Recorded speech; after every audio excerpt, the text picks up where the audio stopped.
And then screen share.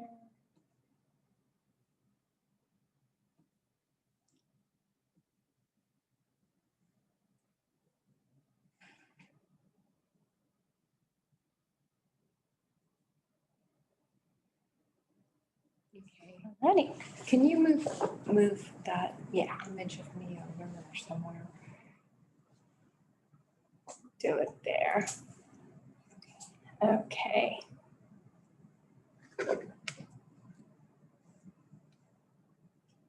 We're all set. You ready? Okay. Yes. All right. Thank you, everyone, for coming. I'm really excited to be talking to all of you. I wish I could see you. This is my first Zoom talk, so I apologize if I make any if it's a little awkward. I wanted to give you just a little bit of background on me. I'm president of a family business, almost 70-year-old family business, second generation. We sell landscaping materials, and I grew up with soil and compost and mulch and all kinds of rock and sand and gravel, and involved in the construction industry and the landscape industry for many, many years. And about 20 years ago, I had the good fortune to hear Dr. Elaine Ingham speak at UC Santa Cruz. And that was an earth-shaking moment for me to really start to understand how important the soil is and the life in the soil and the relationship between plants and the microbes in the soil, and how this affects everything on Earth. Every single thing is impacted by the life in the soil. So I've spent the last 20 years learning as much as I can about that, and am obviously very pro-organic gardening and working with nature. So this talk is all going to be about improving your soil using nature.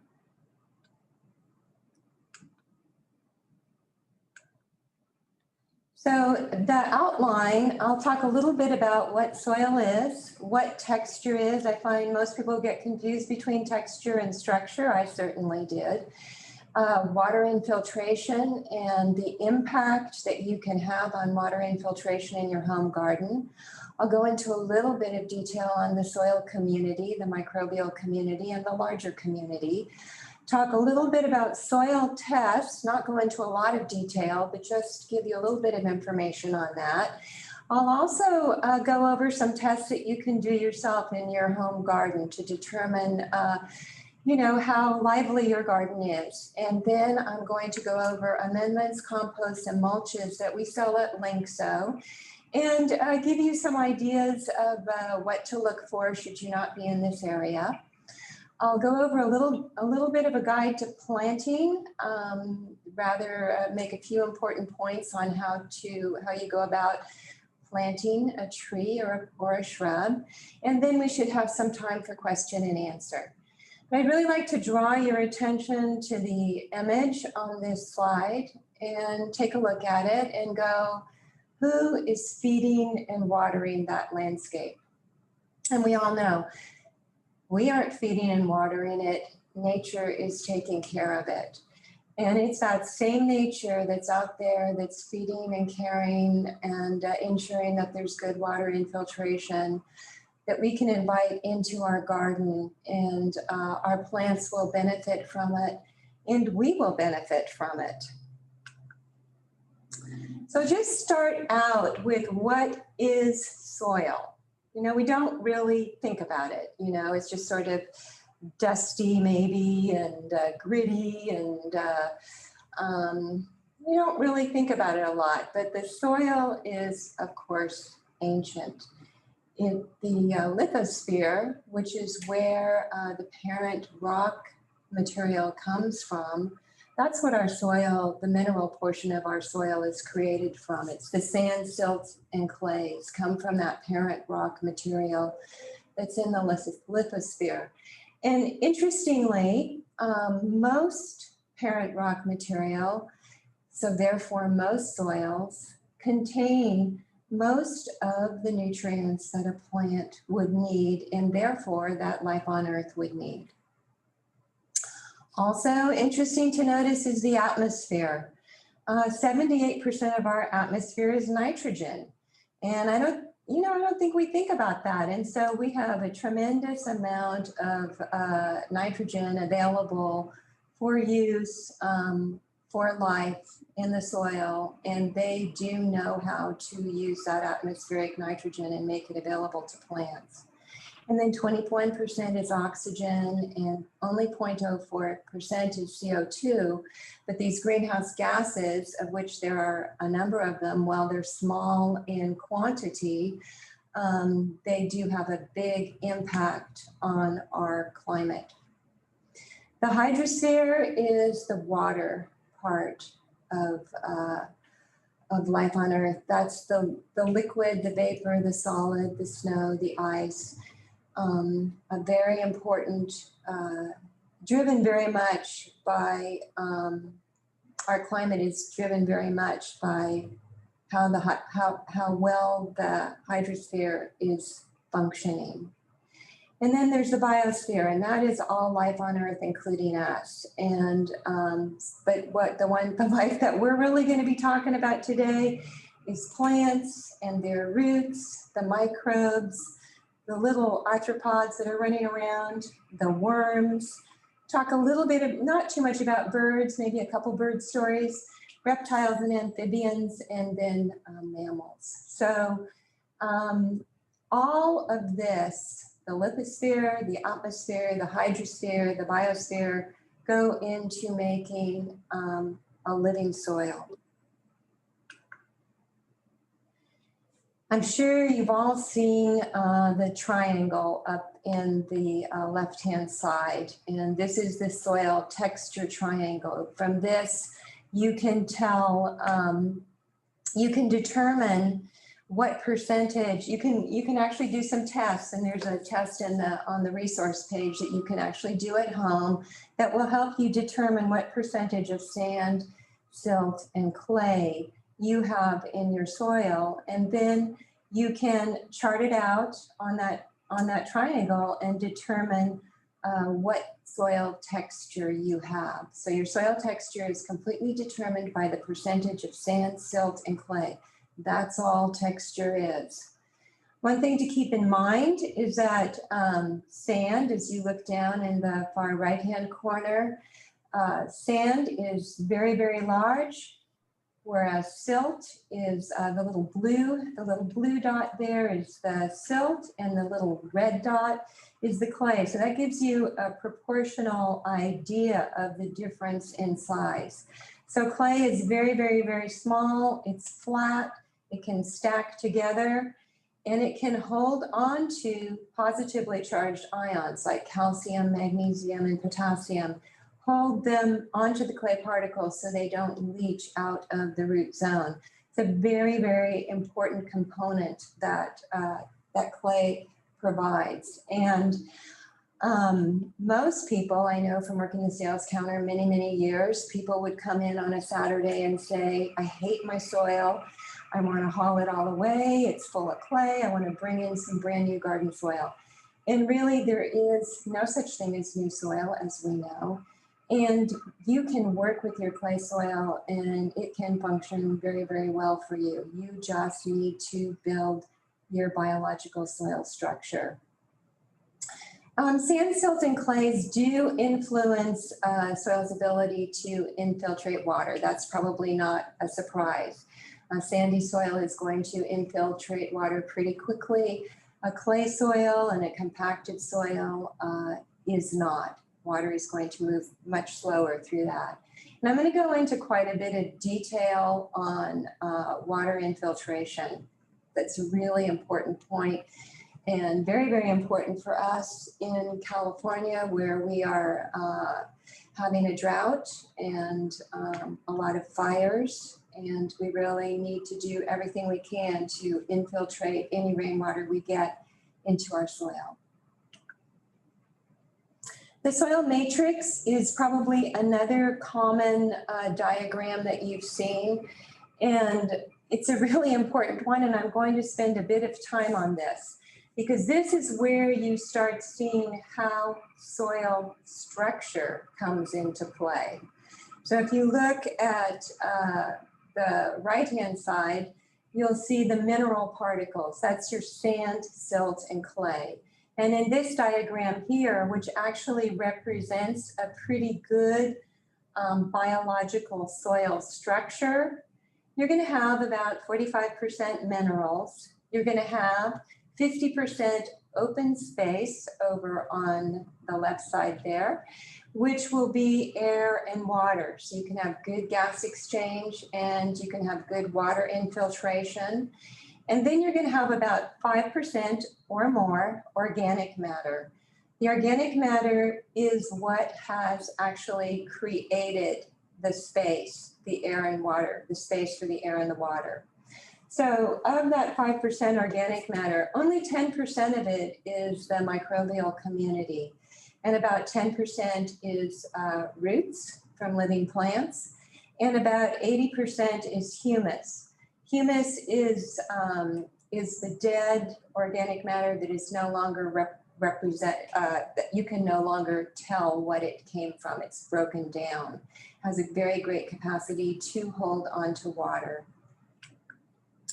So another way to sort of think about this and soil structure is with compaction. And compaction, I think for most people, when they struggle with their soil, oftentimes it's because they have a compaction issue. Water is just not able to infiltrate into the soil. And if you look at the diagram on the right side, you'll see that while these two squares here represent essentially the same weight of material of sand, silt, and clay, and a little bit of organic matter, on the right side, it's been compacted. So there's very little pore space. And what pore space is there is primarily filled with water. And that water is held very, very tightly to those particles, and especially to the clay particles. And so if you have a rain event here, that water is not going to infiltrate very quickly at all. It's not going to be pulled down by gravity. It's going to sit on top of the soil, or if the soil is not on level ground, it's going to run off of the soil, carrying sand, silts, and clays, primarily silts and clays along with it. So that's a way that you lose an important component of your mineral part of the soil. And you also lose the water's ability to infiltrate and be stored deeper in the soil.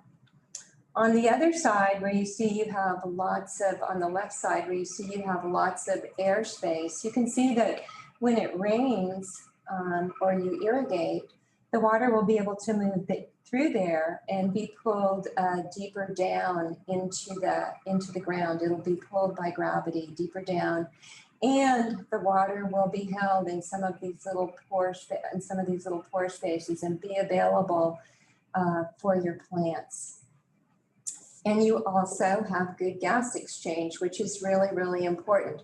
The microbial community need good gas exchange to thrive.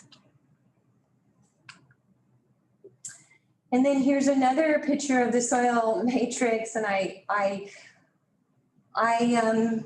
go over this probably in a lot of detail because it's just so important to understand what soil structure is and the difference between a compacted soil and a soil that has good soil structure.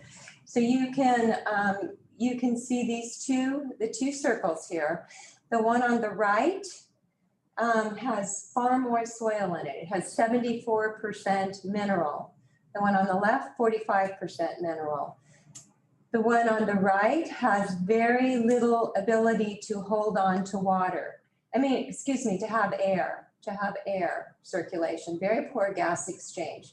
It's got a fair amount of water, but that water is held really tightly against all the surfaces of the sand, silt, and clay. So it's really not available, and you really won't get water infiltration. And most importantly, you see that organic matter is much reduced. It cannot thrive. The microbial community cannot thrive in a compacted soil. So a soil with good structure is once again going to have about 45% mineral, 5, maybe 10% organic matter, and then 50% space for air and water. And this is all built by the microbial community. So let's just talk a little bit about causes of compaction. So leaf blower and or traffic on bare soil is going to definitely compact your soil over time. The leaf blower is going to blow away any organic matter. It's going to blow away the silts and the clays and probably some of the sands too. And it's going to leave a nice hard surface. Repeated tilling and turning and breaking up of the soil is another way that you create compaction over time. I'll go into more detail of why that is. Too much organic and inorganic fertilizers, pesticides, fungicides, herbicides really do the microbial community in. And without them there, you don't have good, you don't have the soil structure, you don't have that open pore space, you don't have good water infiltration. The elements are also very hard on the soil. The sun is particularly hard on the soil, on bare soil. You don't want to have bare soil. You want to have your soil covered by plant material so it's shaded, or you want to have a nice mulch on top of the soil. Because what happens is the sun really heats it up, dries out that top layer, the wind comes up and blows it away. The rain falls down on bare soil, and you think of a raindrop over and over again, those drops of rain falling on the ground actually can create a good amount of compaction in those top few inches of the soil, and then create infiltration problems. So you have all this nice rain, it isn't able to infiltrate, it's either going to run off or it's going to evaporate over time. So without plant cover or mulch, you're pretty much doomed to have compaction. This is an example of soil structure, and it is built by the life in the soil, and it's a community of life that works together, and the plant roots participate in it. And so what happens is you've got plant roots that are growing into the soil. Those plants are actually releasing food to feed that microbial community and call in who they want to live there. And that microbial community is forming aggregates, large and small aggregates. And therefore, you've got these little clumps of material that allow for space so that you have good gas exchange, good water infiltration. The soil has a greater capacity to hold on to moisture in little pockets. And another big advantage is when your soil is alive and you've got this really good soil structure, porous soil structure, the life in the soil, the bacteria and the fungi in particular, clean many of contaminants that run in through, that infiltrate through that soil. An example of this that we're seeing a lot here in San Mateo County and actually in most of California is something called bioinfiltration systems, where a landscaped area is put in next to a parking lot, and all of the rainwater that hits the parking lot is then drained into this infiltration system. And the infiltration system is a soil mix of compost and sand, and then lots of plants are put in there. And these plants are able to To support the microbial community builds up this great soil structure. The microbial community then cleans all of this water that's running from the parking lot, carrying all kinds of things with it, cleans all that water up, and then the water infiltrates down deeper and runs out to, in this case where we are, out to our bay, and it's much, much cleaner. It also has less sediment in it, so very important. Another thing that the microbial community does is they cycle nutrients to the plant. They feed that plant, and everything to them is a potential for food. So something that we might see as a pollutant, they can very likely break down and either hold or feed to a plant. When you have good soil structure, your roots are able to grow deep, and that is also very, very important. Growing deep, they have access to more moisture, and it's important, especially in our environment where drought is becoming the norm. So here they are. This is the soil food web. This is what Dr. Elaine Ingham put together more than 20 years ago. It's getting a great deal of attention right now, and I think we should all be very, very thankful for that. A lot of agriculture now is starting to really take this seriously and realize that we can actually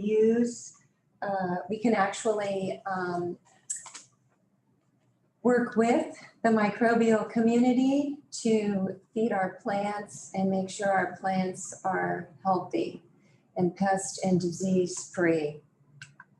So it all starts with the sun, the plants, and the microbes. So the sun is the energy source. The plants are able to use that energy from the sun. They're able to capture carbon dioxide from the air and break the bond between the carbon and the oxygen. They're able then to use that carbon to build their bodies. And it's an incredible, amazing system. And then they also take some of that carbon and they release it through their roots. And they feed the microbial community exactly. They feed them just what they want, so that they feed the community in such a way that they call in the organisms that will be most beneficial and most helpful to live in their root zone. It's really an amazing system. And we need all of them. We need the bacteria and the fungi, we need the protozoa, we need the nematodes, we need the earthworms, we need the little arthropods, shredders out there. We need them all to be in place so that the nutrients are cycled.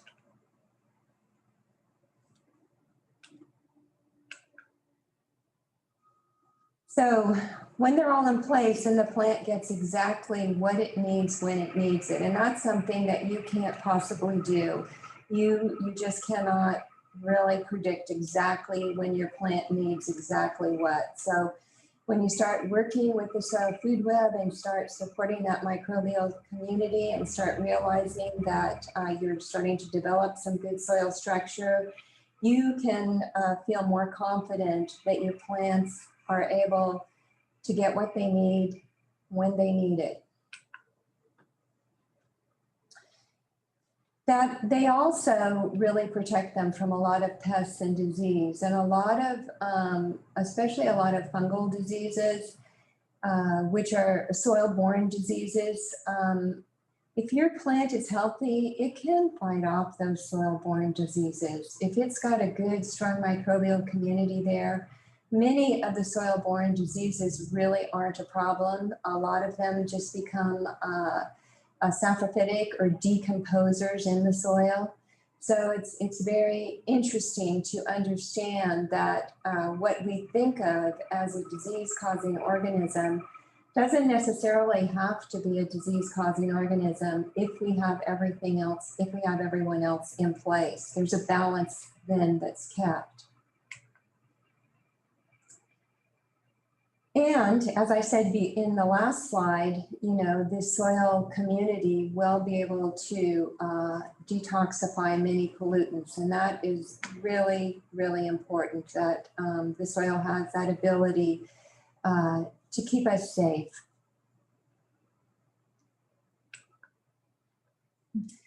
And I put this slide together because these guys are also out there in our garden, and all of these guys here, or these gals, are all the reptiles and amphibians here have been seen in our garden, actually, every single one of them.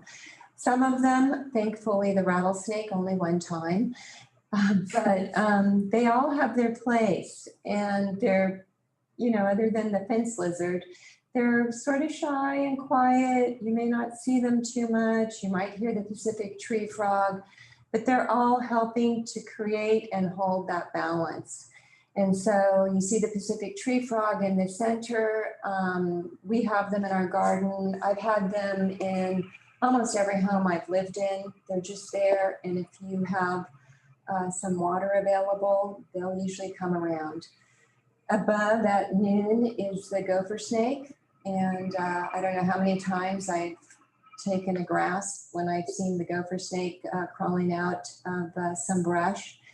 But there they are, very quiet, but they're doing their job, keeping things under control. Right, clockwise, the little slender salamander is another visitor. If you have worm bins or if you have a compost pile, oftentimes you'll see slender salamanders hanging out there. Same with the Pacific newt. Right below, you might find that in moist areas in your garden, certainly very shady areas with lots of decomposing leaves on the ground. It's not unusual to find them there. Frogs are around, not as much as they used to be, but we saw one in our garden a couple of years ago. We had a great deal of rain. Rattlesnake, be aware, as long as you see it and it sees you, it's not a problem. But it's why you should always be observing when you walk through your garden. The little fence lizard, very busy, running around all over the place, quite active and quite fun to watch, and very good at eating lots of insects.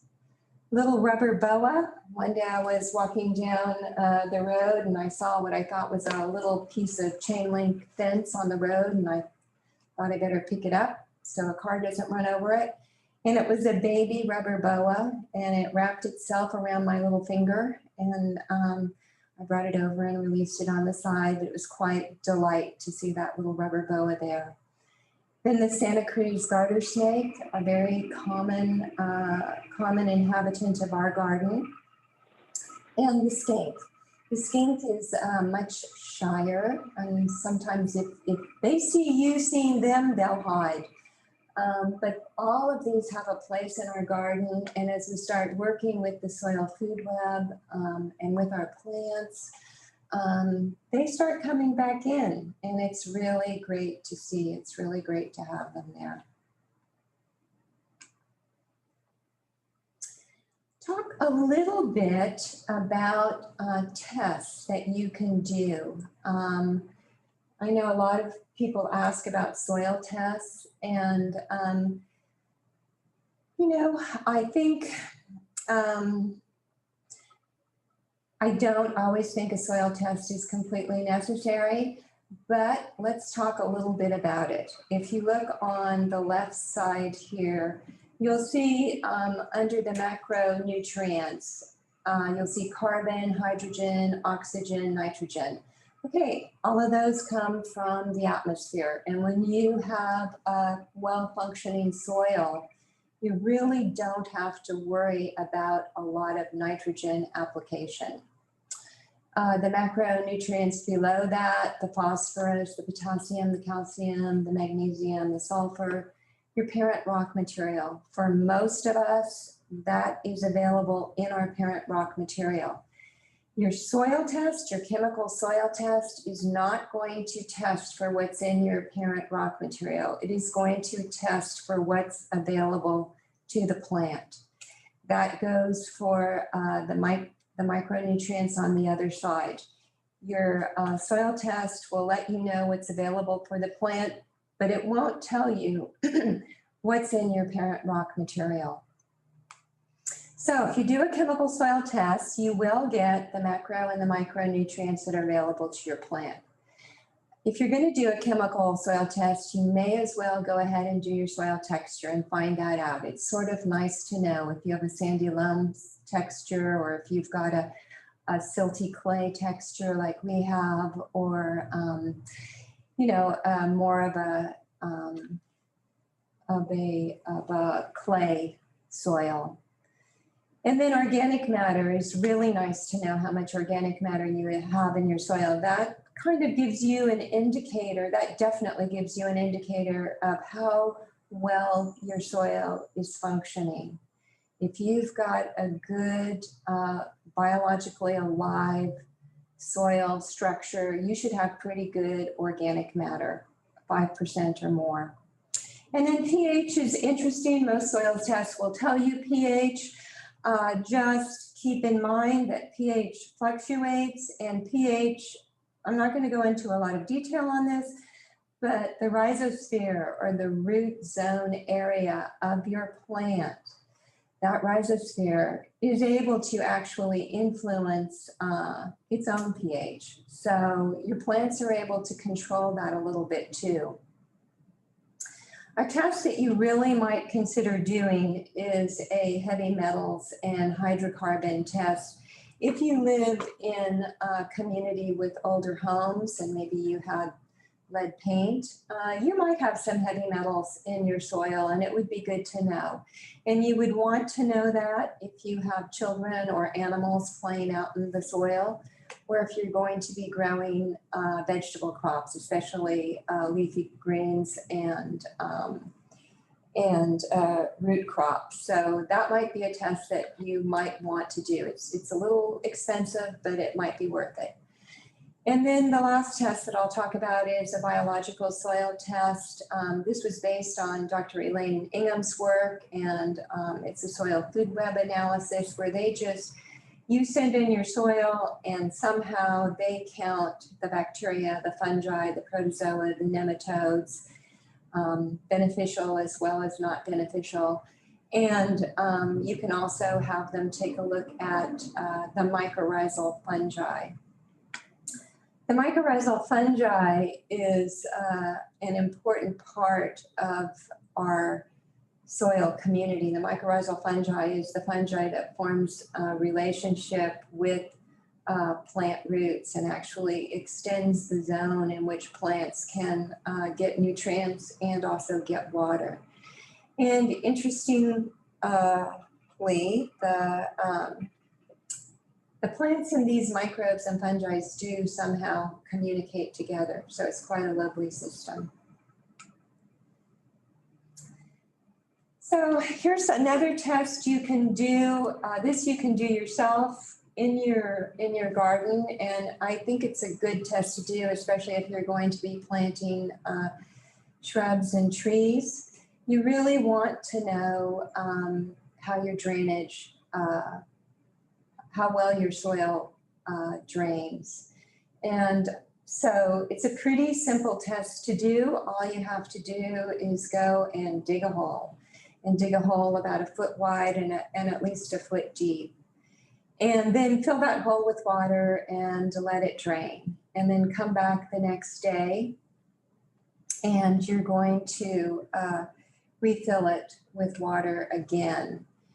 And what you're going to want to do is spread a piece of rebar, a broomstick or something across the top of that hole, and then put a tape measure down into it so that you'll be able to measure how quickly the water infiltrates. So the next day you're going to come back and you're going to fill that hole again, and you're going to watch and see how quickly that water moves through your soil. And they're suggesting that 2 inches per hour is ideal. And that within 12 hours, you really want to have that hole empty. If you find that, that you have standing water there, then that after 12 hours, then that's a very good indicator that you might have a compaction layer in your soil. And therefore your water, your rainwater and your irrigation water is not going to be able to infiltrate very well. And there are a number of things that you can do to improve this infiltration process. And a lot of it has to do with plants. But before I get on to explaining how to do that, I'm going to share with you another test. And this is the Slake test. So go and grab a clump of soil from your garden. And if it's moist, set it aside for a week or so until it dries out. Then gently submerge it into water and watch what happens. Does it stay together or does it fall apart? And then consider, what is that telling you? What is that telling you if it falls apart? Remember when I talked about soil structure. Do you think soil structure might have something to do with the ability of this clump to be able to stay together in this little ball right here? Do you think that has to do with the soil structure? So this is this is one I did at home. So I just have a little glass of water, grabbed my clump, put a clump alongside it that was nice and dry. So there's my dried clump, there's my clump in the water. And the clump in the water held its shape. It did not fall apart. And when you look at the sister clump next to it, see all those openings? Those are all indicators of good soil structure. You know, that's your pore space. That's where organisms have, that's where maybe earthworms have moved through. And that's all the pore spaces. That's showing that water is able to infiltrate through, yet the soil is able to hold its structure.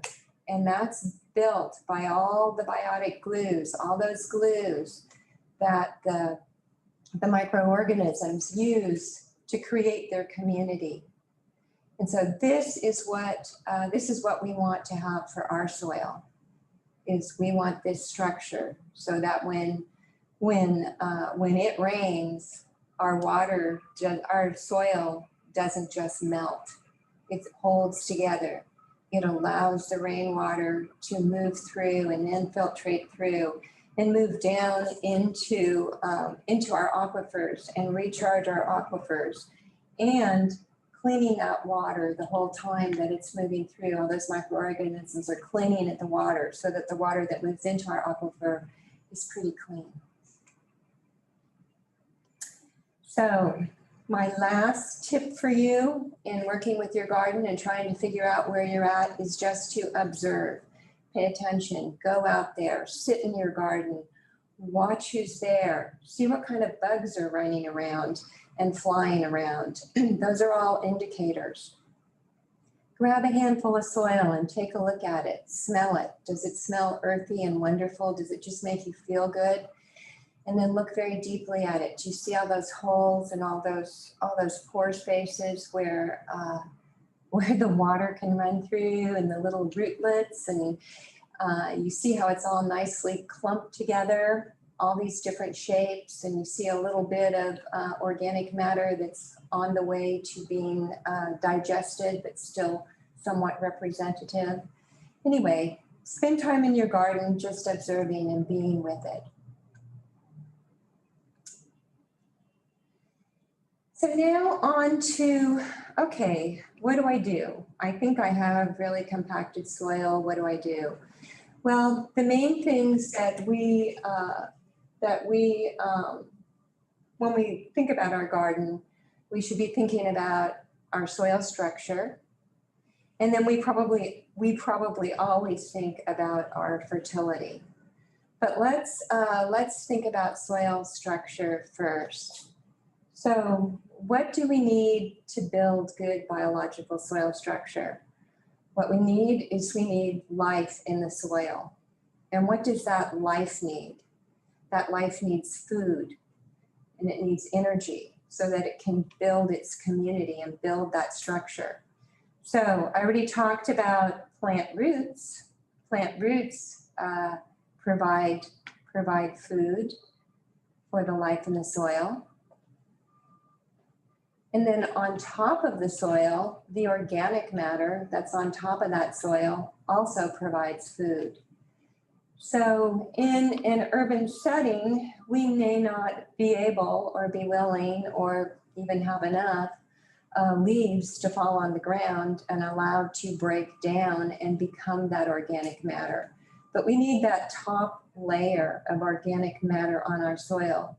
We need that because it's food for the life in the soil, and it's also protection, right? It protects the soil from the wind, from the sun, from the rain. It keeps it from drying out. It keeps it from heating up. So we can add that to our soil if we don't have it naturally, which a lot of times we don't, in the form of compost. Compost is decomposed organic matter. It's organic matter that's been broken down by bacteria and fungi until it is no longer recognizable. It can be done through a heat process. It can be done through a cold process. In nature, when leaves fall to the ground, and you see this, you go out in nature, you pull the leaves aside and you start to see the decomposition process going on, and the deeper down you go, the less you're able to understand or see if that was a leaf or not, because it's been digested and completely decomposed. Then you can also use a little bit of wood fines. That's providing a carbon to the soil. You want to be really careful with wood fines. I'll talk about that a little bit later. But wood fines are not composted. They're like sawdust. Then you can use mulch on top of the compost. Mulch would be bark, wood chips. It would be arborist mulch. It would be anything that has not yet gone through the decomposition process. But what you want to do is you sort of want to mimic nature. So compost on the bottom, mulch on top. Then you want that soil food web community. You want that community there that's going to take that compost and break it down even more. And that compost is also going to provide some life. There's going to be some soil food web organisms in that compost. So you're going to be introducing the soil food web with your compost. The better made your compost is, the more diverse feedstock you have available to you, the more diverse your soil food web is going to be. You can also make something like a compost extract or a compost tea, and I'll explain how to do that too. So it's mimicking nature by using compost, mulch on top, ensuring that you've got a good soil food web, and that's going to build your soil structure. Now you'll see I have minerals listed there and gypsum. And I like to talk a little bit about this because in our area, gypsum is often recommended when you do a soil test. Oftentimes gypsum will be recommended to help break up your soil and open it up. But gypsum it's a very short term. It's not going to be long lasting. So rather than use gypsum, you're much better off using compost and mulch and living plants. And as you choose the compost, you're going to be thinking about your plant and what's growing in your garden. So if you look in the top, if you look in the top right-hand corner there, that's kind of a native, more of a native garden. And so that native garden is not going to appreciate a lot of really things like animal manures. Our California natives do not need a lot of input. What our California natives need is they need their mycorrhizal relationship. They need their soil food web relationship. That is what has fed our native plants in California, is their relationship with the soil food web and the mycorrhizal fungi in particular. So they need that. And if you add a lot of high phosphorus animal manures, those relationships, that mycorrhizal relationship will not develop, because the plant's getting what it needs in the form of an input, and it doesn't have to spend the energy feeding the mycorrhizal fungi. So you can defeat that relationship, and you want to be careful not to do that. So it's always very, very important to understand your plant's needs. You may love a plant very, very much because it's beautiful, but you really need to understand its needs so that you can make sure that you provide properly for it so it can thrive in your garden. Same goes with our California oak trees. They're not going to appreciate a lot of inputs from us. The best thing you could put under your California oak is to allow the leaves that come off of that tree to be on the ground under that tree. That is the absolute best thing you could do for your oak tree. Your roses, on the other hand, yeah, they might like a little bit of that animal manure. They probably do want a little bit of that. They'll appreciate it. And the same with your vegetable gardens, your annuals. They'll appreciate it as well. So know your plants before you introduce anything to them. So I went into a lot of detail on structure, and there really isn't a need to go into a lot of detail on fertility, because your fertility is going to be met if you have good biological soil structure and you're feeding that life in the soil. They're going to make sure that your plants get what they need. The only thing I would add here for you to keep in mind is under minerals, under fertility, under minerals, rock dust.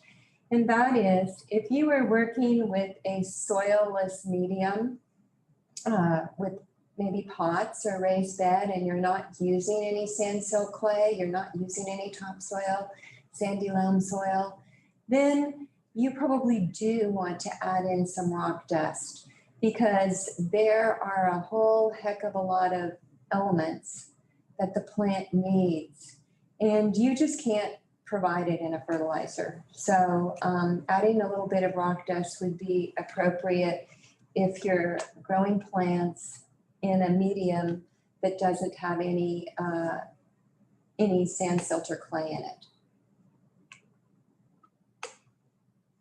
Okay, let's talk a little bit about compost and vermicompost. It is both are a really important source of biology and a diverse source of biology. They have organic matter that's in the process of changing, of becoming more stable. Compost and vermicompost have a lot of, they have soluble nutrients in it, as well as life. And in case you don't know, vermicompost is worm castings. So they really, compost and worm castings support biological soil structure. They're going to provide the life, and they're going to provide some food for the life so that they can build that soil structure, and then they can start supporting your plants. So as we talked about before, if you've got a good compost, and you start building that biological soil structure, then you're going to have much better water infiltration, much better moisture retention. You'll have nutrient cycling. You'll have disease resistance. You'll have breakdown of toxins, and you'll have healthy plants that you don't have to really worry about. They will be able to, they are supported by this community, and this community will take care of them. Your job is to go out there and make sure that your soil structure is in place and you don't have a compaction building up. However, sometimes we do have compacted soil, and one way, remember I said earlier on, you don't want to do, you really don't want to do a lot of tilling of the soil. That really disrupts communities, the biological community. But if you've got a compacted soil, you can use a tool like the broad fork, and it's about a little over 2 times as wide as a pitchfork. It has really strong tines that go down, I think about 12 inches or so. And you can push this into the soil with your feet and your foot and rock back and forth and get some little openings in that compacted soil. Do it at a time when the soil is a little bit moist after it's dried out a few days after a rainstorm. Open it up, and then you can spread compost over the top. That's one way to start getting some life down into that compacted soil. So, ways to use the compost and the worm castings in your garden. You can top dress, and this is my preferred method, is to top dress. Once again, knowing what your plant needs. So you're not going to be top dressing with compost around, certainly not with a high nutrient compost around your oak tree. But in many other areas of your garden, you can top dress with compost, and it's just applying a thin layer, 3/8 or half an inch or so of compost over the top of the soil, and then cover that with mulch. Because remember, the sun, the wind, the rain, that's gonna create compaction. And your compost is filled with life, so you don't want to dry it out in the sun. So cover it with mulch, or make sure you have a good plant cover. You can also, for those who have turf, a great way to manage turf is to do, 1/4 inch to 3/8 of an inch of compost over your turf, spring and fall. That will do a really great job of helping to break up thatch that you might have developing in the turf. Also encourage deeper root growth so that you don't have to water as much.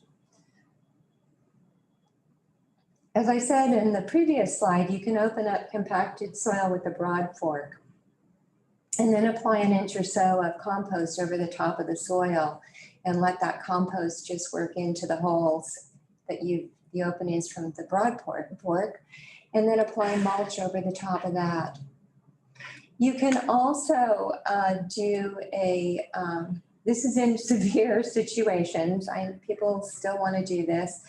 You can till, but if you decide you really just must till because your soil is just so compacted and you don't want to wait,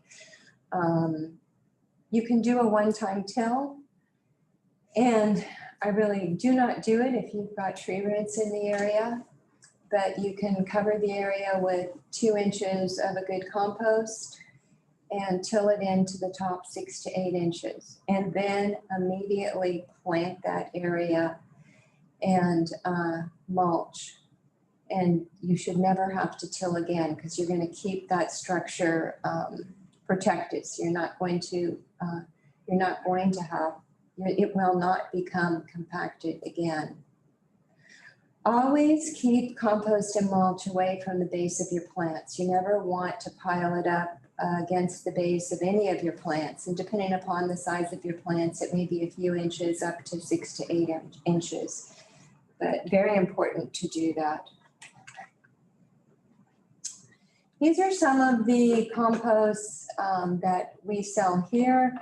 We are fortunate that we are able to buy from a lot of really great composters who are CDFA certified for organic gardens. Our garden compost is a green waste compost, so that comes from all of your green waste bins that you sit out on the street. And the green waste we use, our garden compost does not contain any food waste. We find that the food waste compost has a lot of plastic in it. Sadly, the green waste compost does have some plastic in it too. So, but the green waste compost is inexpensive. It is certified CDFA. It is not as high in nutrients as an animal manure. And I have used it in my garden to build some soil structure, and it's actually done, did a very nice job. We recently started carrying, we're very excited about this, a local horse manure from Portola Valley, from Webb Ranch actually, and they're making a beautiful aerated horse manure compost, and it's really, really lovely, has a pretty good diversity of life in it, and a great attention to detail in the composting process. And they are also CDFA approved. And then we have the Diestel structured compost. This is made by Jason Diestel of the Diestel turkey family. And they take all of their manure and they compost it, and they use the Midwest Biosystem protocol, and their compost is always finished. They have, both Webb Ranch and Diestel have a very, they're very careful about their compost and will not release it too soon. They take a lot of pride in what they do, and it really, really shows. The diesel compost has a very high nutrient content, very high in phosphorus and potassium, so it's great for your veggies. Your roses would love it. Around your fruit trees in the fall, the Webb Ranch would also be really great in those as well. And maybe a combination of the Webb Ranch and Diestel together will provide a diversity of life and nutrients. It's always nice to sort of blend together. Then we've got some really nice bagged composts and vermicompost or worm castings, once again, all certified. Boo's compost is organic dairy manure, and it is composted using biodynamic preparations. And I believe that all of their dairy manure comes from biodynamic dairies too. So they're very, very strong into biodynamics, and they make a very, very good compost, really well finished, only available in bags. Seacoast compost is a new one, and it's got an interesting mix to it of fish, shrimp, crab, cow manure, red alder, and it also uses biodynamic preparations. And, you know, I think a blend of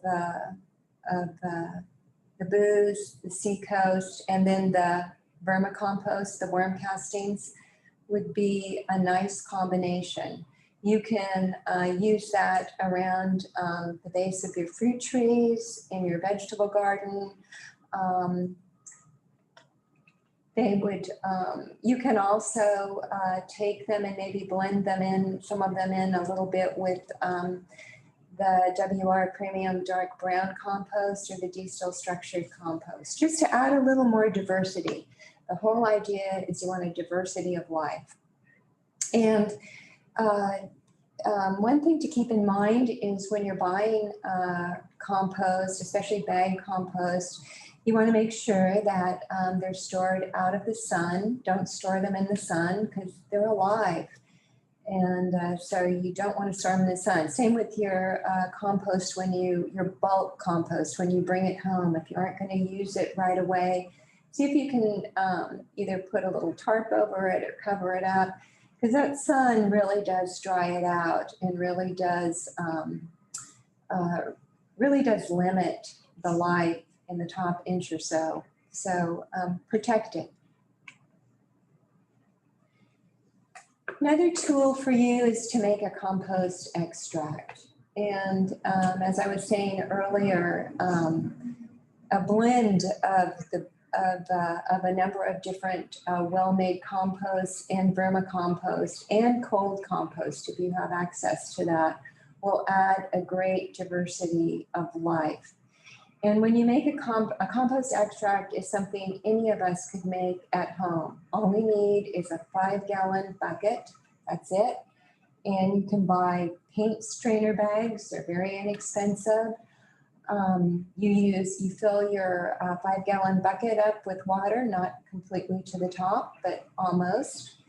If you're here in California, most of our water is treated with chloramine, which is a disinfectant. So you do have to either use rainwater or reverse osmosis water, or treat your city water with something like humic acid to break the bond between the chlorine and the ammonia so that you're not submersing all of your beautiful little microbes into a disinfectant.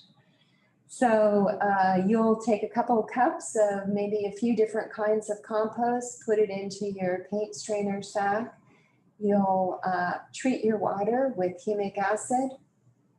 Then you'll submerge that paint strainer sack into the water and you'll gently massage it for no more than 60 seconds. And your water should turn a nice dark brown color. And then you're immediately going to take that water and water it into the root zone of your plants, into your potted plants, into house plants. We have saved so many house plants at Lyngso using, we actually make compost tea here, so using compost tea. We have plants that came in with one leaf and now are bright green and 4 feet wide and just beautiful. So I really recommend this for container plants.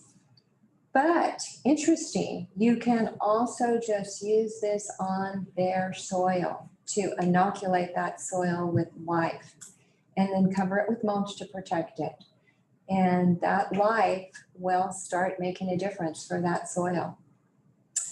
You can also make an aerated compost tea. This is a lot more complicated, and you do this over a period of time, 24 to 36 hours. You need a brewer. You need to be able to bubble air into that brew and keep it oxygenated. And it's quite much more involved. The difference between an aerated compost tea and an extract is in an aerated compost tea, it's brewing a longer period of time. You've added a food source, so you're actually growing the biology. But I really think the compost extract is the way to go. It's easy to use. You can do it at home at your convenience and then just use it right away.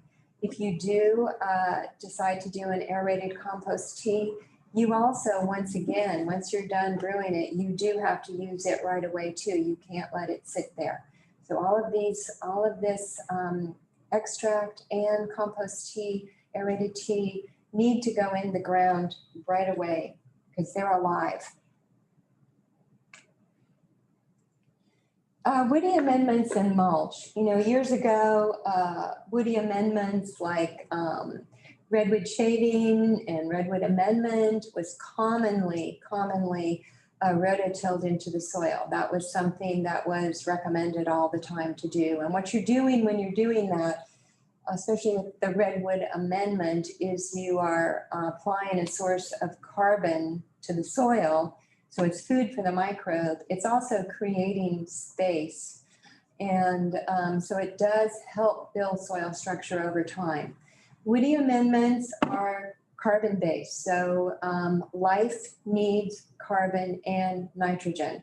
So if you take a woody amendment that has not been nitrogen stabilized and blend it into the soil, those microbes are going to grab all the nitrogen around them for their bodies as they break down this carbon. So they're going to get the nitrogen first. So something to keep in mind.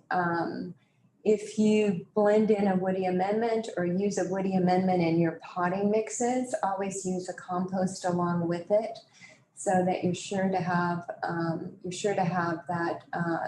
that nitrogen available there for the microbes. There's many different kinds of woody amendments. A quarter minus fir bark is really nice for potting mixes. A lignopede is something that's locally available. It comes from, actually, it's a byproduct of the lumber mills.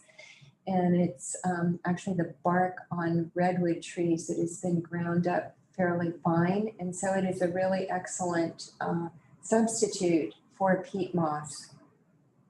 Redwood shavings, once again, lumber mill. These are all from our local lumber mills. And so they're a good carbon resource to use for making potting mixes primarily.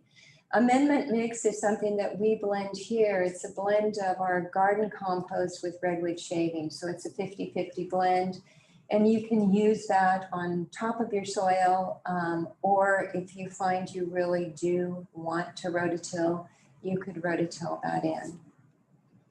Mulch is really important. If you don't have leaves that are covering your ground, you need to have something covering that ground.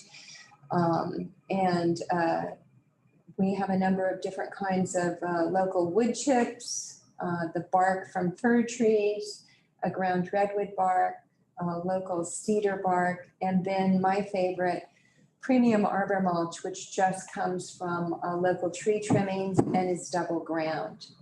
I do want to make one point about the ground redwood bark. The ground redwood bark is a very fibrous material, and it's very popular in this area.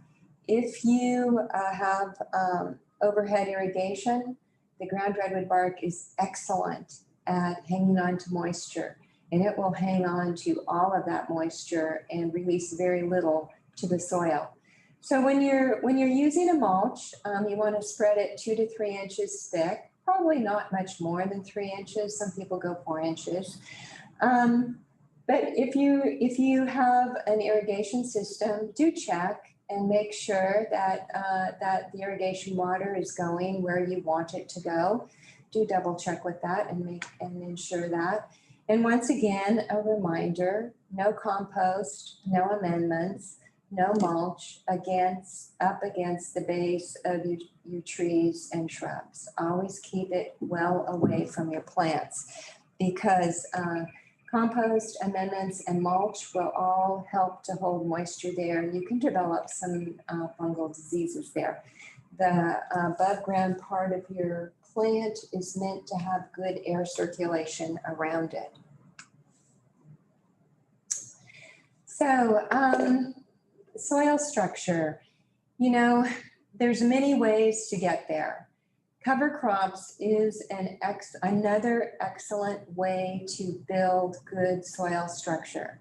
And we are very fortunate on November 18th, Lisa Putnam and Kathleen Putnam, the Putnam sisters, will be doing a Zoom clinic on cover crops, and they're quite knowledgeable about cover crops, and they're both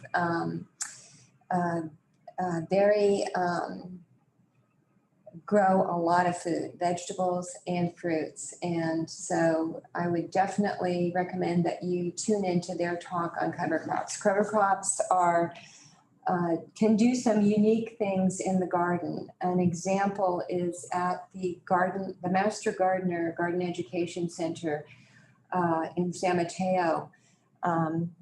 We discovered, after laying down mulch, that there was Bermuda grass in the soil, and it came up and wove itself all through that mulch and knitted itself into that mulch and turned that mulch into a big hunk of woody material. We had to, what we decided to do was to put cover crops in and outcompete that Bermuda grass and build soil structure.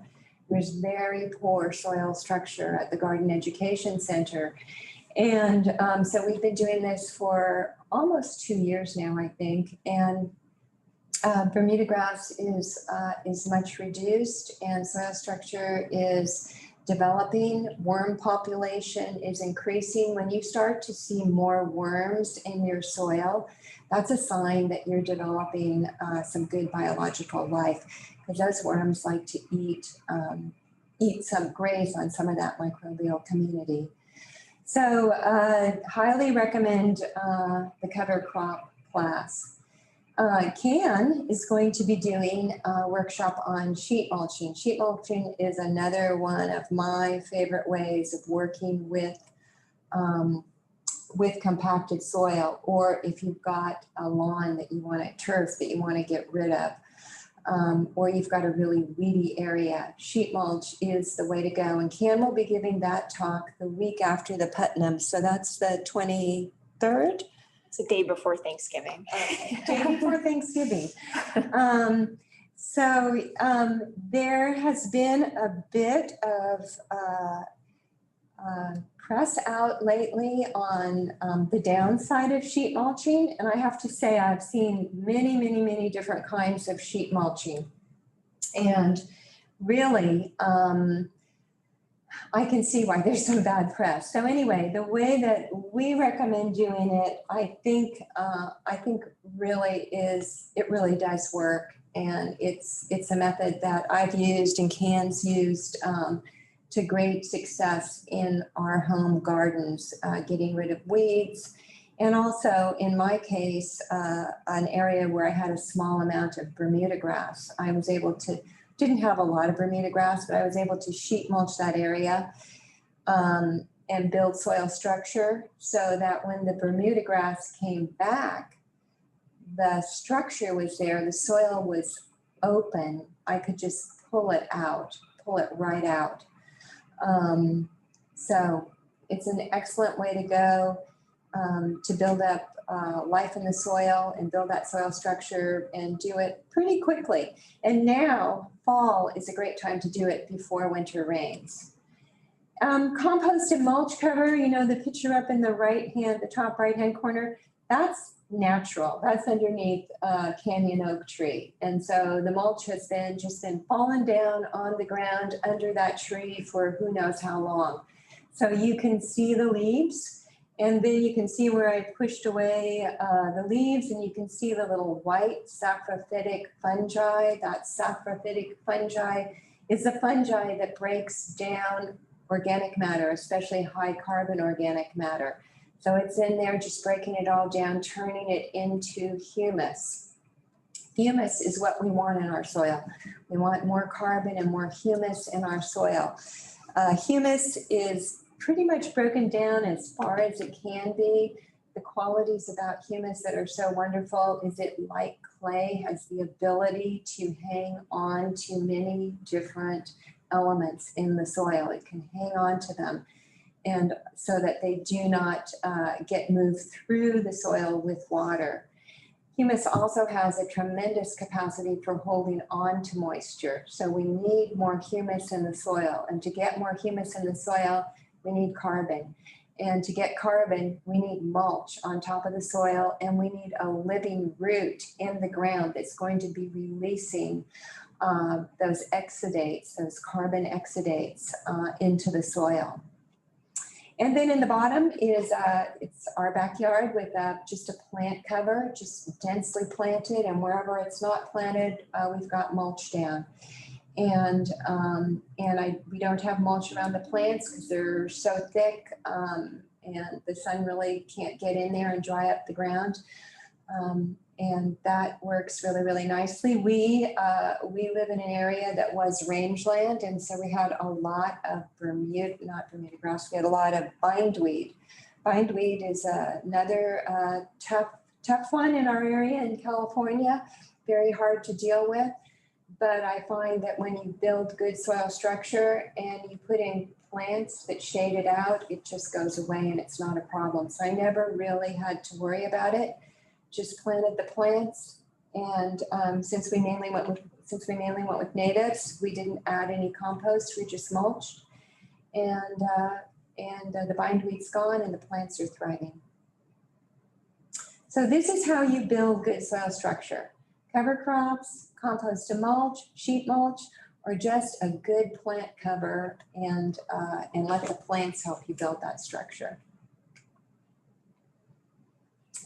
I wanted to just have a few thoughts on planting because I find that most people find it almost impossible not to amend the soil that they're backfilling.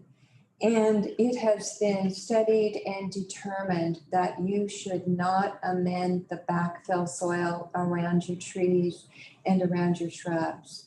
And I know we all feel like we really have to do that. But your plant will survive much better if it's growing in the native soil. After all, if it's a tree, it's going to be reaching out. You're going to want it to reach out beyond that planting hole. And if you've put a beautiful blend of compost and native soil into that planting hole, your tree is not going to reach out. It's going to kind of think that it's in a container. And it won't thrive. And at some point in time, it actually might be blown over in the wind. It won't be as strong.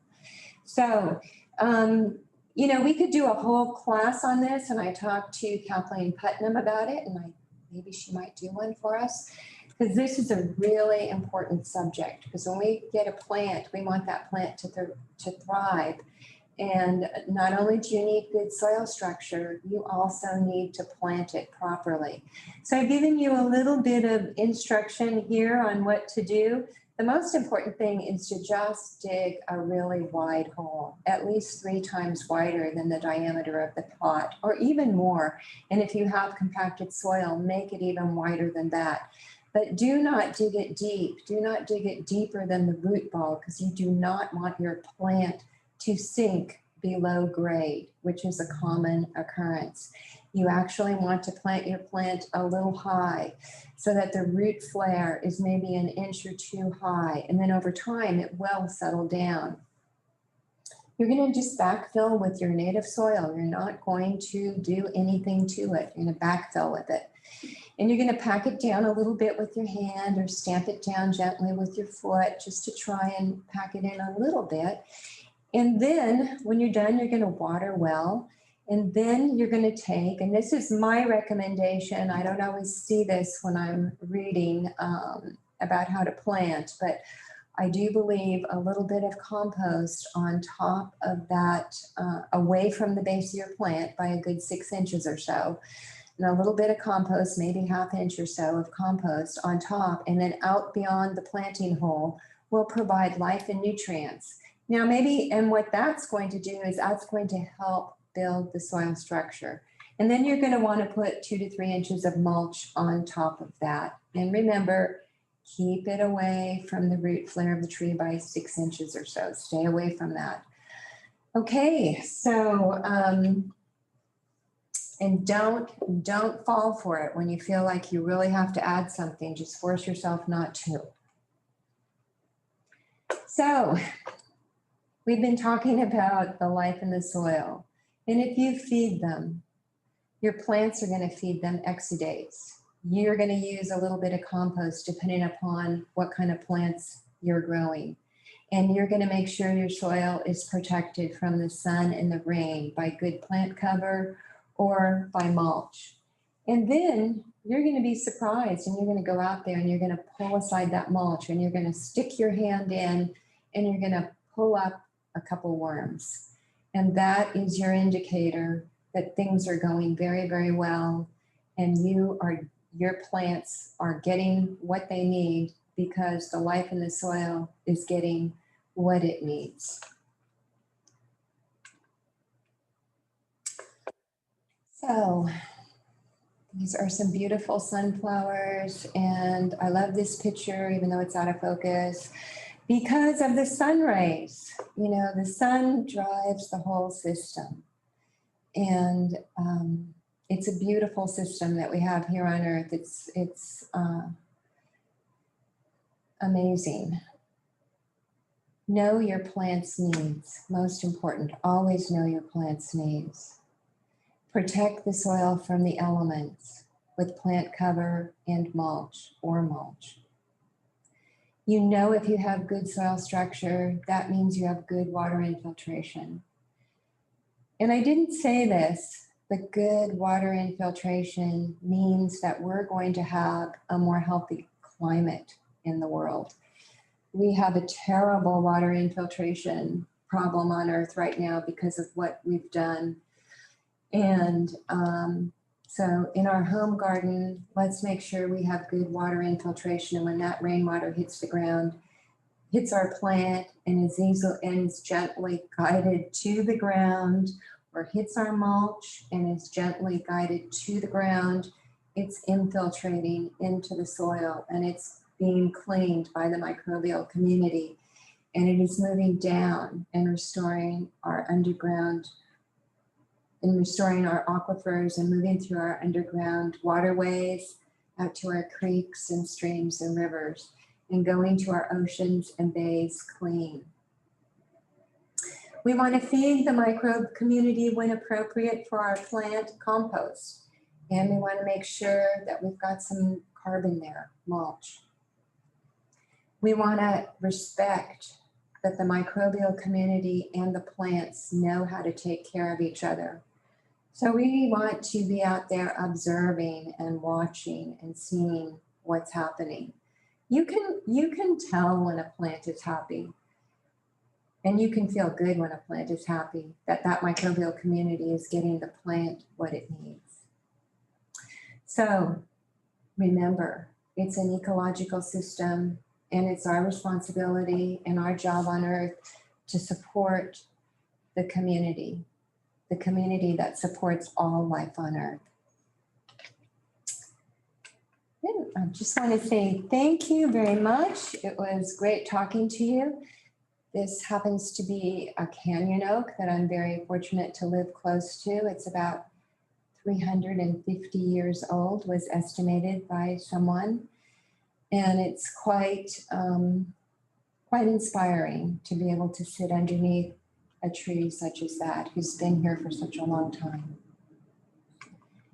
And then our little Pacific tree frog in a calla lily, you know, get out in your garden and observe. There are so many surprises out there, and there is so much life out in our gardens, and most of it is quiet. We don't even know it's there. But if you get out there and look and watch, it's amazing what you see. So enjoy your garden. Happy gardening. Alrighty. And I think you have resources slide. Oh, yeah. I think you can. So I do have, why isn't it? It's not, oh, there it goes. There we go. Okay, so I gave you some references and some inspiration. Teaming with Microbes has a lot of good information in it. If you're interested in the Soil Food Web and learning more about it, I think they do a great job of explaining it in a pretty user-friendly way, because it can be a bit overwhelming. David Montgomery's book, Growing a Revolution, is really great, bringing our soil back to life. It's very inspiring what's happening out in our ag lands. There's big changes going on. And because the old way doesn't work, a synthetic way doesn't work, but working with natural systems does work. And then Gabe Brown's story of him and his families turning dirt into soil is a really inspiring book. Dr. Elaine Ingham's Soil Biology Primer is available online. You can just go there and take a look at it. You can, if you want to try estimating your soil texture at home, the Colorado Master Gardeners explains how to do that. There's a really neat, the two slides I showed you on the drainage perk test, they walk you through all the steps on how to do that. The Slake test is another really good one to take a look at. And then I put in the UC Davis Arboretum on how to plant a tree. So I hope you enjoyed those resources. Okay. So now we're going to just address some of the questions in the chat here. We'll go back and start from the beginning. We have some time left. So Virginia Leslie asked, will any of this apply to soil and containers? You know, as I was saying, adding the compost extract to containers, you really do see, you see a difference in your plant. Building soil structure in containers, I think, is a little different. But definitely containers benefit from the compost extract or compost tea. So do try that on your containers. Another question from her as well is it okay to put mushroom trimmings in the compost bin? Is it bad if you find mushrooms popping up in your compost? That's a very good question. No, it's not bad. It's actually a really great sign if you have mushrooms popping up. And yes, put them in your compost bin and compost them. Oftentimes when you mulch with fresh wood chips, like something like an arborist mulch, you will get a lot of mushrooms popping up. And you know, I am no expert on identifying mushrooms, so I would say they decline pretty quickly. If you're worried about them, just take them and put them in the green bin or in your compost bin. But no, they're not a problem. I've never heard of anyone having a problem from them. Okay. Layla Jedrick asks, your photo showed an example of what good soil looks like. Do you have examples of what poor soil looks like? Well, if you looked at that one on compaction, that was a compacted soil. So generally what poor soil looks like, it can look a couple different ways depending upon what your soil texture is. So if you have a really sandy soil, it will just look like sand. It will be very loose. It will not be held together in any way. It will be very dusty. Or if you've got some silt and clays in with your soil, then it will look compacted, almost like concrete. And sometimes it will turn green from the algae growth that's growing on top of it. So yeah, when you look at your soil, if you see that the sand, silts, clays, organic matter are clumped together into little, almost like pebbles, large and small pebbles, that is your soil structure. And it will look like that when it dries out. Like right now at my house, if I pull my soil aside, I will see little aggregates of soil, and that's the sand, silt, and clay and organic matter all clumped together. And then when it rains, it softens, but it doesn't fall apart.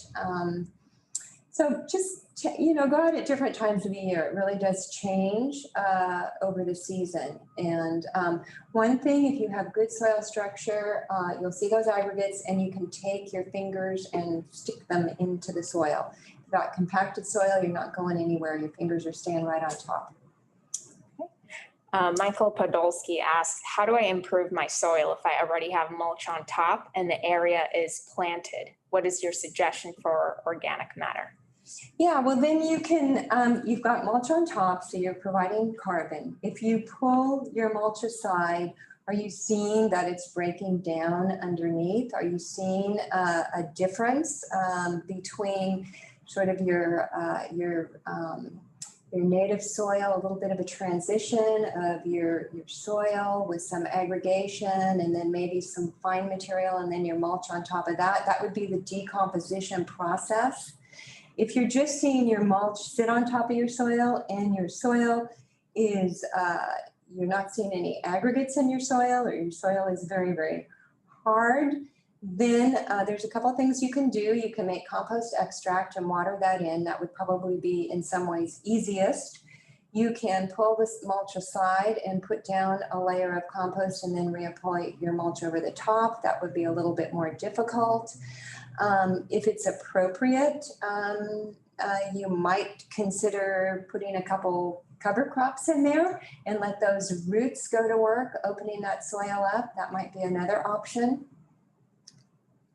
Okay, and the next question is from Nancy Kawakita. What about pine needles? Should they be raked up or left on the ground? I don't have something on something to grind them or cut them for a compost bin. Yeah, so I'm assuming that you know, you can put them underneath your pine tree. You can put them in areas where your plants prefer a little bit more acidic environment. You can also, you know, you can put them in your compost pile if you have way too many. You don't need to grind them up. You can put them in. They will break down over time.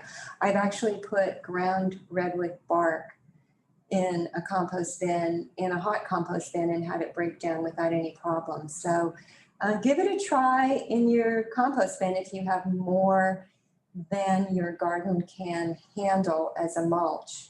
And sometimes in my last home, I had a lot of redwood trees, and I had so much redwood mulch in the fall when they dropped their needles. And I used all of those needles in my pathways. So they became my pathway mulch, and that worked very, very well for me. Scott Taylor asks, for a perk test, what if you find voids in your soil due to a high water table, which causes hard pan layers and pockets of basically nothing, maybe rock? What do you do if you find what in your soil? Voids in your soil due to a high water table.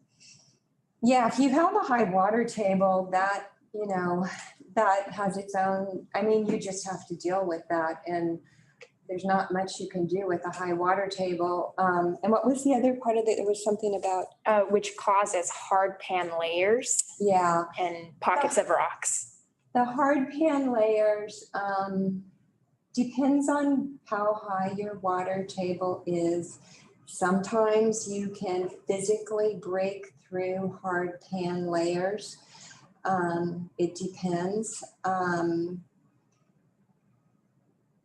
You can, you know, and it depends on what's happening with the land and what's there. I mean, you can bring a ripper in and rip the soil open to open up that hard pan and then add compost and plant. It all depends on how high your water table is. And if you've got problems with sodic soil, then that is one situation where gypsum does actually help. And you can Google that and find out how to work with that using gypsum. I don't have any experience with that because we don't have that problem here, but that is one situation where perhaps gypsum might be something that might be of value to you. Patricia asks, do you have to worry about horse vaccinations with manure use? Yeah, and Tracy covered that. Yeah. Tracy from Webb Ranch did a talk last week, and she covered that topic, and you know, the microbial community, diverse microbial community, is able to break down an awful lot of stuff that we throw at it. So I think in most cases, the microbial community can break it down. I would listen to the talk that Tracy did here last week. I think that will answer all your questions. And that talk can be found on our YouTube page. Links. Oh, yeah. Yes. Will you send that out? Sure. Okay, Yeah. thank you. This is the follow-up question regarding the pine needle. What about Italian cypress duff? Yeah, that's sort of like in a way like my redwood tree. And I did not put that in my compost bin. I used it as a mulch. So if you have a place where you can use it as a mulch, it is going to take some time to break down. And the next question is from Pamela Roper. Where do you purchase humic acid? Yeah, you can buy it online. We sell it here. We sell a dry form here. You can buy, I think the dry form is much easier to find, and you can find it online, just humic acid. And this is from Mark Zadra. How often would you apply the compost tea or extract to your plants? You know, you really almost can't overdo it, but just watch your plants. I mean, I tell you, your plants really will start smiling, and you can tell when they're feeling good. You know, their color changes on them. So just watch your plants. One thing I didn't say, which is really, really interesting, is I had someone who had container plants, and she used a bagged potting soil, which is pretty much a woody amendment. She started adding organic. She wanted to grow organic, so she started adding organic fertilizer, and nothing was happening to her plants. And she was like, what's going on? So then she came down and she got some compost tea from us, and she watered it into her pots. And all of a sudden, her pots started giving off this horrible ammonia smell, and the water that leached out was from the bottom of the pots, started killing the little baby tears that were growing on the ground near the pots. And what had happened was she had applied a lot of organic fertilizer thinking that was a good thing. There was no life in her pots to speak of, very little life. And so when she applied that compost tea, and all that life in that compost tea had all those nutrients there, it just went to town and gobbled it up. And that is my only caveat to keep in mind, that when you are growing container plants, really a good idea to add a little bit of good compost to your bagged soil if it's primarily just a woody amendment with fertilizer. Sometimes it's just a woody amendment with fertilizer. So add some compost and add some rock dust and see how it does. And then just try a little bit of compost tea and see what you see. But other than a situation like that, you can't necessarily overdo it with tea, but why apply it if your plants are happy? Okay. Next question is from Virginia Leslie. She asked, will all of the soil in the bag dissolve into the water in the bucket? If not, how do you use the compost that's left in the bag? Very good, very good, very good. No, the compost won't dissolve, and you massage it very gently. So the idea isn't to get all those fines out in the water. It's just to massage it gently to get the life to move out into the water. And then when you're done, just take that compost and you can put it in your compost bin, or you can spread it around your plants. I would spread it around my plants. Okay, more pine needle questions. Can it be used as a mulch?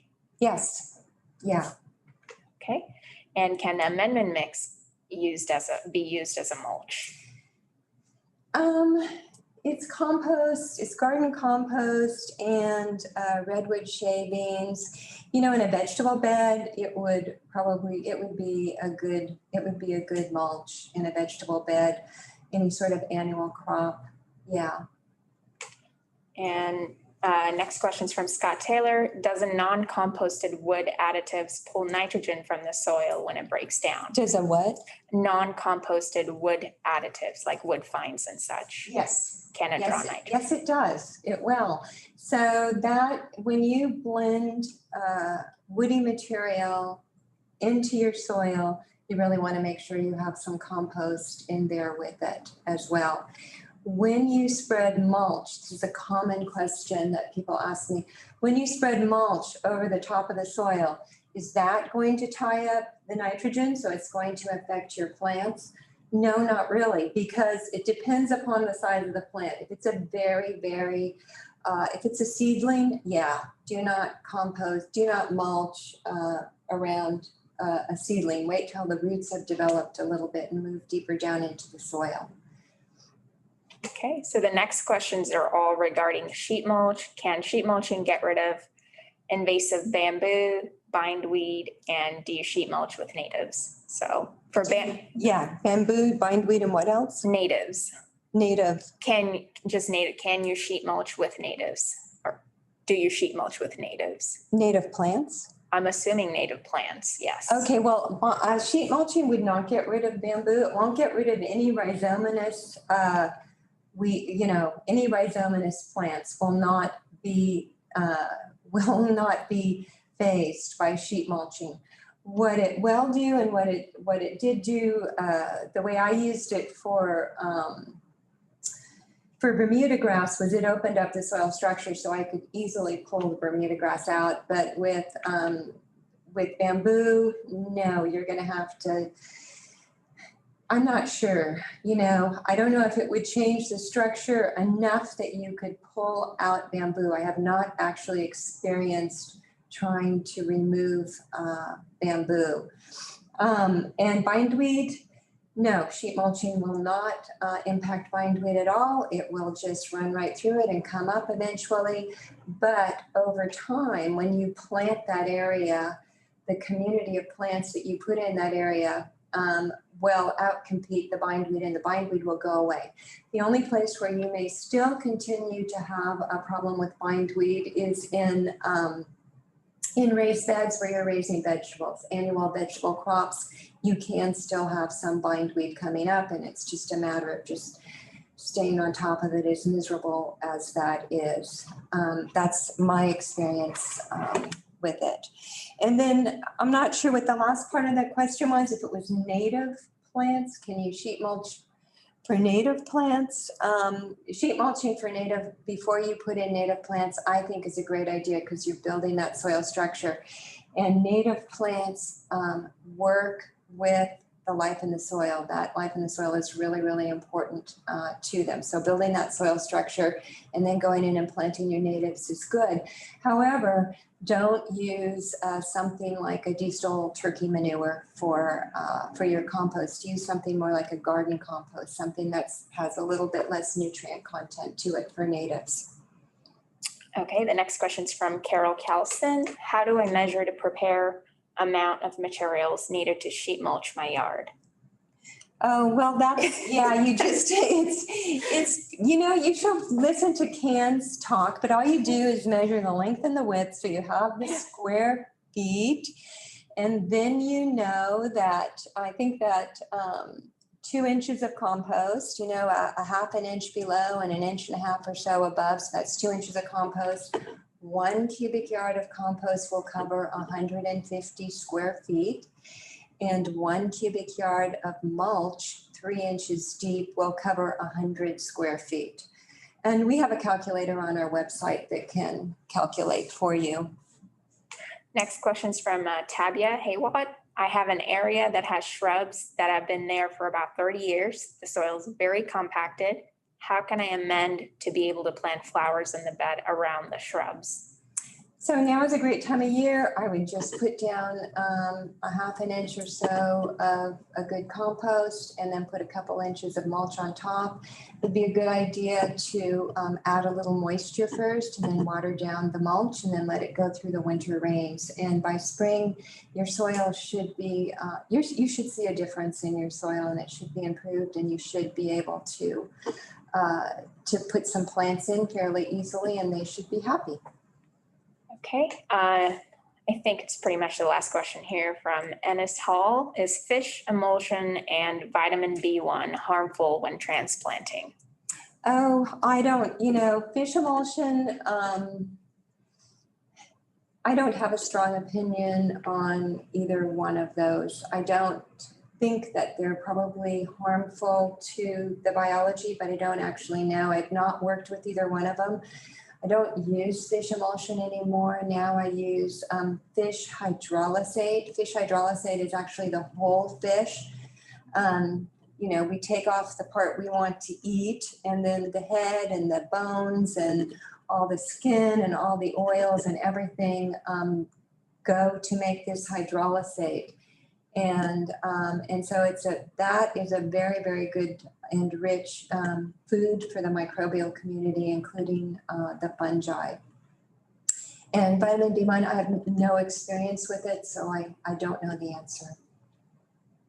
And I think that's pretty much all the questions. And yeah, thanks. Thank you, everybody, for attending. Yeah, thank you. And this talk is being recorded, and I'll go ahead and post it on our Lyngso YouTube page as well as our community resources page.